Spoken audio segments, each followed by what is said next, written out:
আসসালামু আলাইকুম। এই যে আমাদের টিভিটা এখন মিরর হয়ে আছে, উল্টে গেছে ছবিটা কীভাবে সিধা করতে হয় সেটা আপনাদেরকে দেখাবো। আমাদের টিভিটা অন হচ্ছে এখন, টিভিটা অন হোক। এই যে আমাদের ছবিটা উল্টে আছে। এখন মেনুতে আমরা টিভি রিমোটে যে আমরা মেনু চাপ দেবো, মেনু চাপ দিয়ে 1147 চাপ দেবো, 1147 আমাদের অপশন চলে আসবে এরকম একটা, সম্পূর্ণ উল্টি আছে। আমরা প্যানেল সেটিংয়ে চলে আসবো।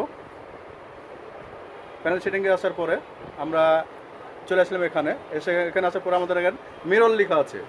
আমরা মিররে যে ওকে চাপ দেবো, হ্যাঁ, রেপ অ্যান্ড রাইট চাপ দেবো দিয়ে এখানে রেপ বাটন চাপ দেওয়ার পর রিমোটের নর্মাল লেখাটা যেখানে চলে আসবে ওখানে যে আমরা রিমোট থেকে এক্সিটকে বাড়িয়ে আসবো। এক্সিটকে বাড়িয়ে আসার পর আমরা টিভিটা বন্ধ করে দেবো। টিভিটা বন্ধ করে দেওয়ার পর টিভিটা আবার ওপেন করবো।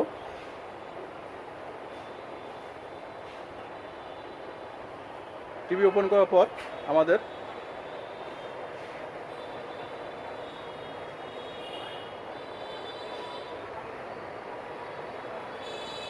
টিভি সিধা হয়ে গেছে। আসসালামু আলাইকুম রহমতুল্লাহি ওয়া বারাকাতুহু।